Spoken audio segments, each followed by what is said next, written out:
విద్యుత్ బస్సుల నిర్వహణ ఆర్టీసీకే ఇచ్చి ఆర్టీసీని బలోపేతం చేయాలని సిఐటియు జిల్లా కార్యదర్శి ఎండి సలీం అన్నారు.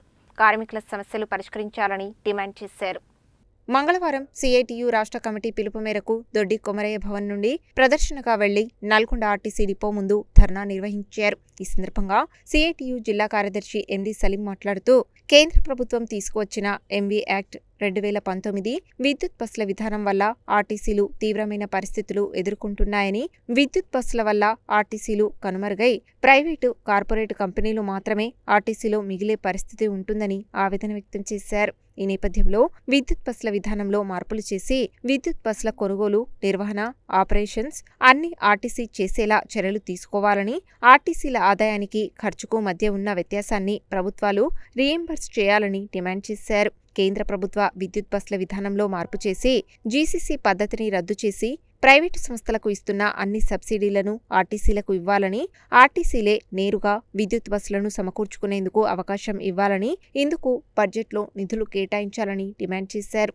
అలాగే ఆర్టీసీ కార్మికుల ఉద్యోగ భద్రత కల్పించాలని, తదితర డిమాండ్స్ పరిష్కరించాలని విజ్ఞప్తి చేశారు. ఈ నెల 25న ఉద్యోగ, ఉపాధ్యాయ, విద్యార్థి, యువజన, కార్మిక, మహిళా వివిధ రాజకీయ పార్టీలతో ఆర్టీసీ పరిరక్షణ కోసం ఎంవీఎన్ విజ్ఞాన కేంద్రం, లైబ్రరీ హాల్లో రౌండ్ టేబుల్ సమావేశం నిర్వహించడం జరుగుతుందని, అనంతరం ఆర్టీసీ పరిరక్షణ వేదిక ఏర్పాటు చేసి పోరాటాలు ఉధృతం చేస్తామని హెచ్చరించారు. ఈ కార్యక్రమంలో సిఐటియు జిల్లా ఉపాధ్యక్షులు దండంపల్లి సత్తయ్య, జిల్లా సహాయ కార్యదర్శి ఔట రవీందర్, ఎస్డబ్ల్యూఎఫ్ రీజియన్ అధ్యక్షులు కందుల నరసింహ, సహాయ కార్యదర్శి కె శ్యామ్ సుందర్, డిపో కార్యదర్శి ఎస్కే గులాం రసూల్, అధ్యక్షుడు ఎం నరసింహయ్య, సిఐటియు జిల్లా కమిటీ సభ్యులు చింతకాయల సంతోష్ తదితరులు పాల్గొన్నారు.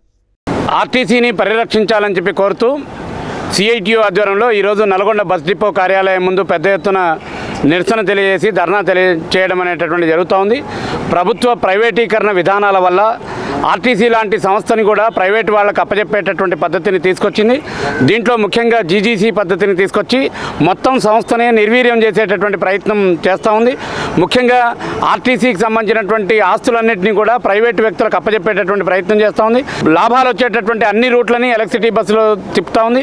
ముఖ్యంగా రేపు డిసెంబర్ నుంచి హైదరాబాద్ నగరంలో ఎలక్ట్రిసిటీ బస్సులని మాత్రమే అనుమతిస్తాం, డీజిల్ బస్సులని వేటిని కూడా అనుమతించమని చెప్పేటటువంటి ప్రయత్నం చేస్తుంది అని చెప్పానంటే ఆర్టీసీ సంస్థని ఈ ప్రభుత్వం ప్రైవేటీకరణకు పూనుకుంటుంది అని చెప్పనేటటువంటిది అర్థమవుతా ఉంది.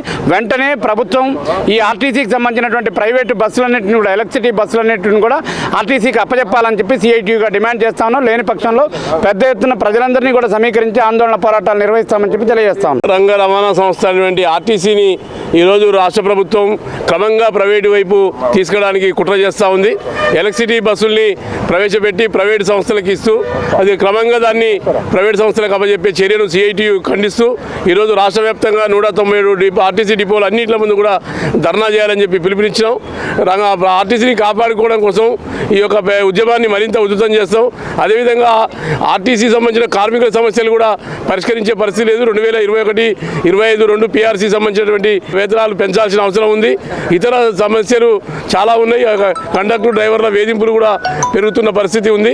విరివిగా ఎక్కువ ప్యాసింజర్స్ పెరుగుతున్న పరిస్థితిలో బస్సుల సంఖ్య పెంచాలి. అది ఆ విద్యుత్ బస్సులు కూడా ఆర్టీసీ ఆధీనంలో ఉండే విధంగా చర్యలు తీసుకోవాలని చెప్పి ఆర్టీసీ రక్షణ కోసం సిఐటియు ఉద్యమం చేస్తుంది.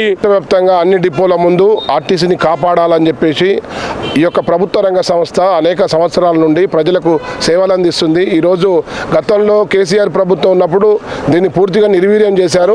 ఇప్పుడు ఈరోజు కాంగ్రెస్ అధికారం రాగానే ఆ రోజు అనేక హామీలు ఇచ్చింది ఆర్టీసీ కార్మికులకు, ఆర్టీసీ ఉద్యోగులకు. కానీ ఈరోజు దీన్ని ప్రైవేటీకరణ చేసి మొత్తం కూడా ఇతర ప్రైవేటు వ్యక్తులకు, ప్రైవేటు సంస్థలకు ఈ యొక్క ఆర్టీసీని మొత్తం కూడా అప్పచెప్పాలనే ఒక దుర్మార్గమైన ఆలోచన చేస్తున్నది.